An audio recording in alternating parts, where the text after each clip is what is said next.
ধন্যবাদ আমার প্রতিপক্ষ ফকির সাহেবকে অত্যন্ত চমৎকার ভাবে আমার কথার জবাব করার জন্য একটা গান রাখলেন তিনি, নারীর গাছে ফুটে নাকি ফুল। হ্যাঁ, ফকির এইগুলি ভালো করে, এটা মোল্লারাও জানে, এর লিগে এগর চাইতে একটু দূরে থাকে।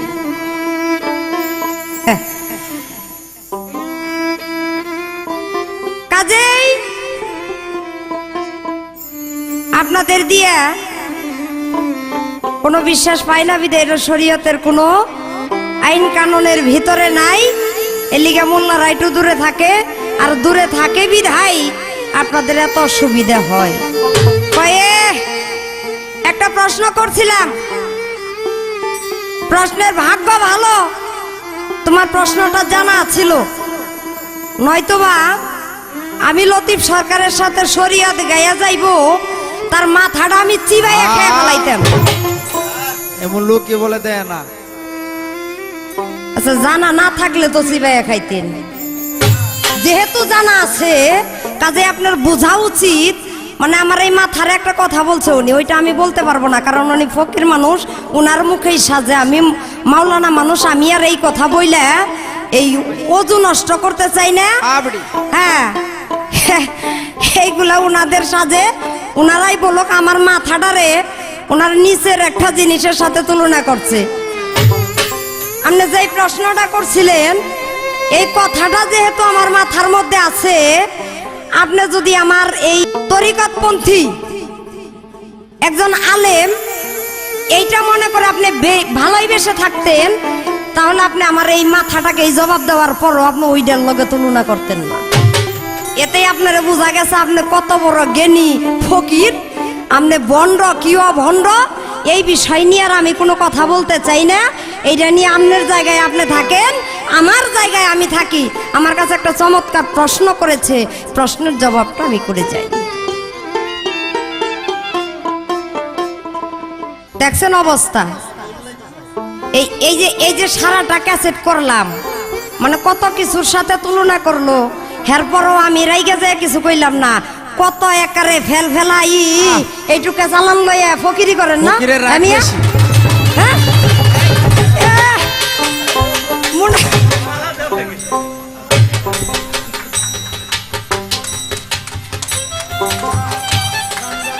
প্রশ্নটা হলো, আমার রাসূলের একজন সাহাবী ছিল, সমস্ত ইবাদত করেও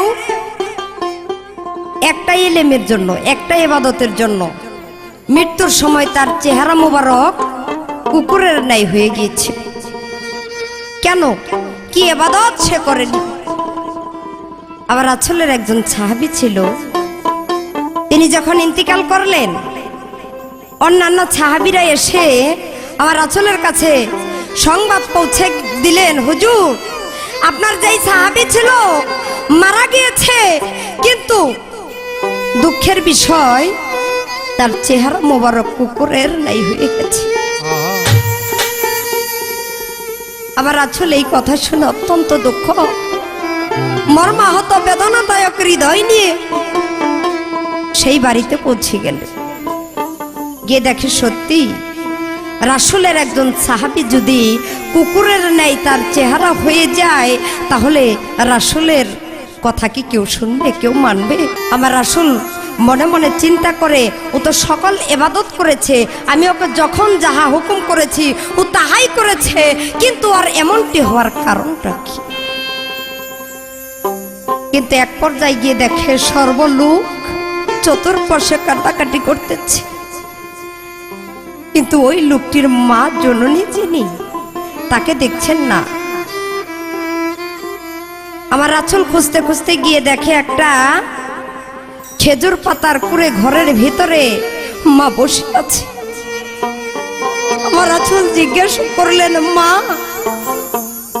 তোমার পুত্র না আজকে পৃথিবী হইতে বিদায় নিয়ে চলে গিয়েছে? আমি তো জন্মের আগেই বাবাকে হারিয়েছি, শিশুকালে হারিয়েছি মাকে, আমি শুনেছি সন্তানের কোনো দুঃখ নাকি মায়ের সহ্য করতে পারে না, কিন্তু তুমি কেমন মা, কেন কিসের জন্য এখানে এভাবে বসে আছো? মাই জবাব করে, ওরে বাবা, তোরা জানিস নে এই সন্তান আমাকে একটা লাথি মেরেছে, আমার পিঠের মধ্যে একটি লাথি মেরেছিল যে আমি আমার আঁচল হুকুম করেছে তার সুন্নতটা পর্যন্ত আমি আদায় করতে পারি না। যখনই আমি সেজদাতে যাই অমনি সময় আমার পিঠের মধ্যে ব্যথা করে আমি নামাজ পড়তে পারি না।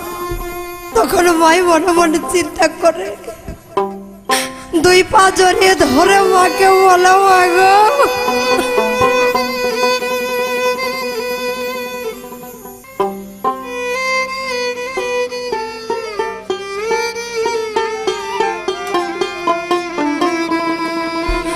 বলে, মা গো তুমি ওকে মাফ করে দাও। বলে, না রে, আমি মাফ করতে পারবো। বলে, মা গো আমি রাসূল নিজেই এসেছি তোমার ঘরে, কিন্তু মাই কিছুতেই যখন রাজি হলো না, সকল সাহাবীদেরকে ডেকে বলে ওই লাশের উপরে চাবুক মারতে শুরু করে।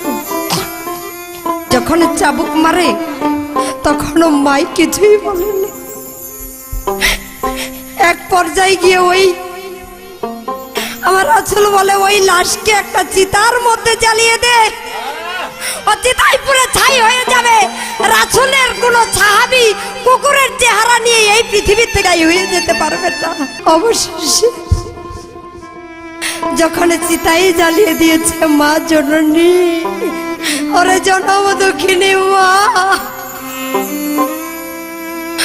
মায়ার ঘরে থাকতে পারে না। রাসূলকে ডেকে বলে, ওরে মুহাম্মদ, তুই আমার সন্তানকে মাফ করে দে, আমি ক্ষমা করে দিয়েছি, ওর প্রতি আমার কোনো অভিযোগ নেই। এই একটি ইবাদতের কারণে, মায়ের সাথে বেয়াদবি করার কারণেই সেই এই কুকুরের নাই চেহারা হয়ে গিয়েছিল। তাই এই ক্যাসেটটির যিনি ব্যবস্থাপনায় রয়েছে, সার্বিক ব্যবস্থাপনা আপনাদেরকে যিনি উপহার দিয়েছে, তিনি একজন মা হারা সন্তান। তার ক্ষেত্রে একটু ভিন্ন, তিনি মাকে হারিয়ে এই পৃথিবীতে এতিম। তাই তারই লেখা একটি গান আমি গাইতে গাইতে আজকের এই ক্যাসেট শেষ করব। যদি আপনাদের মাঝে কোনো কথায় ভাষায় ভুল করে ফেলি আপনারা ক্ষমা করে দেবেন। আমি যারে বলতাম মনের ব্যথা, ওরে মাগো শত ব্যথা পাইয়া তোর আমার গিয়েছে হারাইয়া, এতিম হওয়া নাইয়া গো তোর আমার গিয়েছে হারাইয়া।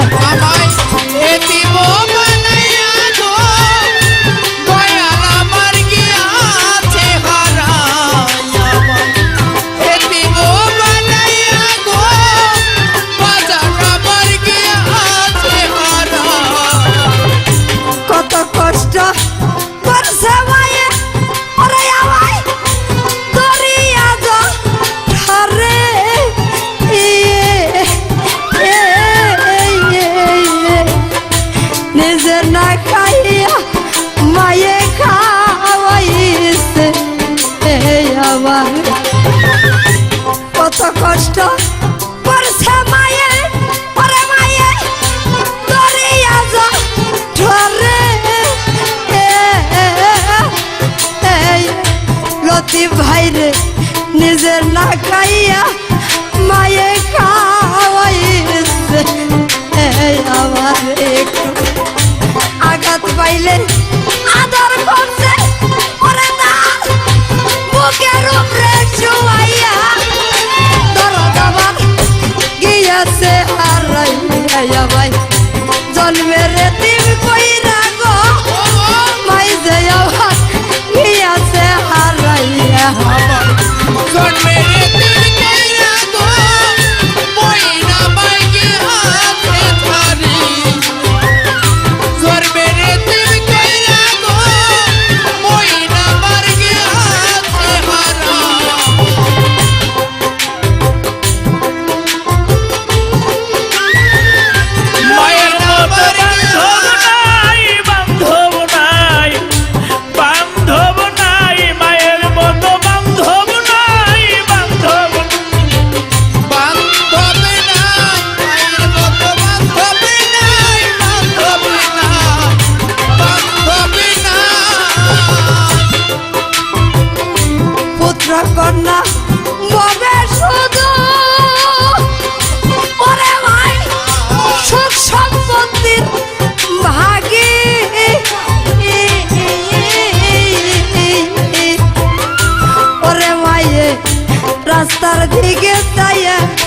যেমন চাতকি পাখি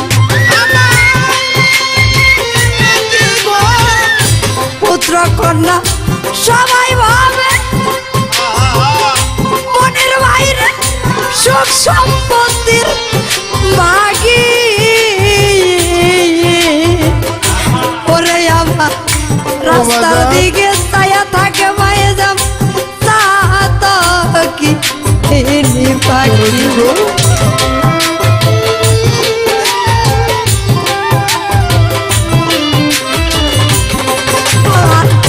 বুকের মানিক আইরে বুকে ওরে আমি আর তো কিছু চাই না দরদ আমার গিয়াছে হারাই এতিম বানাইয়া গো বান্ধব আমার গিয়াছে হারাই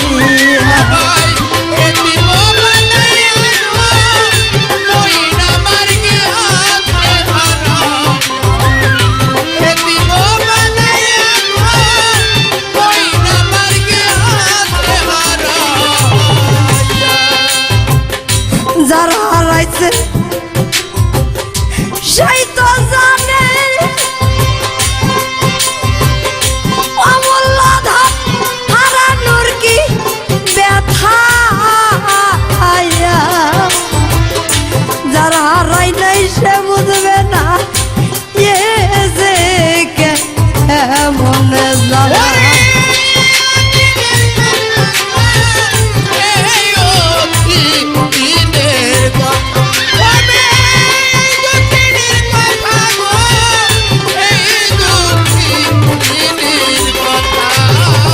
ভেতরে শুধু একটা কথাই বলে যাব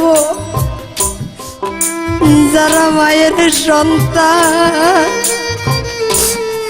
তোমরা সেই মাকে ভুইল না এই দুনিয়ার বুকে আমার মতো আপনার কাউরেই পাইল না সুখ সম্পত্তি চাই না মায়ে চাই পুত্র কোথায় আছে পুত্র বুকে লইয়া মায়ে শত ব্যথা জোড়াইছে যারা হারাইছে সেই তো জানে ওরে ভাবে হারানোর কি ব্যথা ওরে ভাবে শত কাঁদলেও বলবে নাইয়া রাই রে আমার খোকা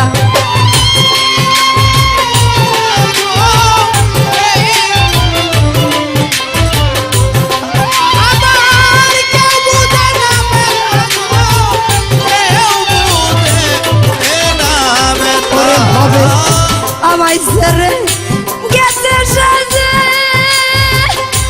ওরা ভাবে পরবাসে চলিয়া দরদ আমার গিয়াছে হারাইয়া আমায় পাগল বানাইয়া গো দরদ আমার গিয়াছে হারাইয়া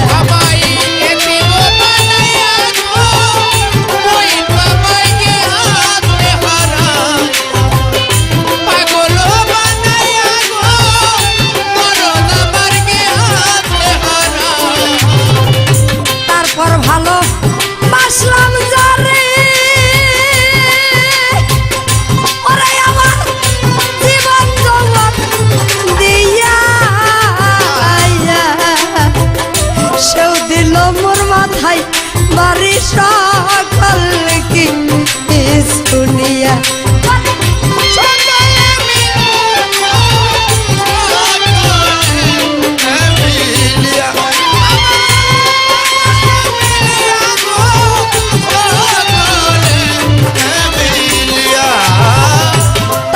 ভালো বাসলাম যারে ওরে আমার জীবন জগৎ দিয়া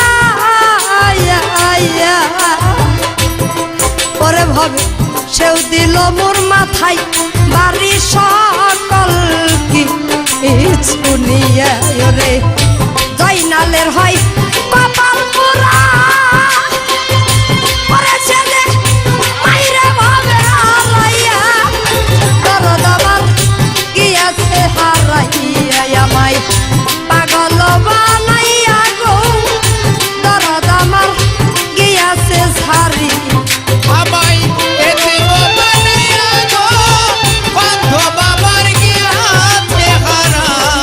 আমার এক ছোট ভাই প্রবাসে থেকে আলামিন দেওয়ান, ও আমাকে 1000 টাকা এবং আমার তাল সঙ্গীতে যারা আছে ওকে 500 টাকা দিয়ে দোয়া করেছে।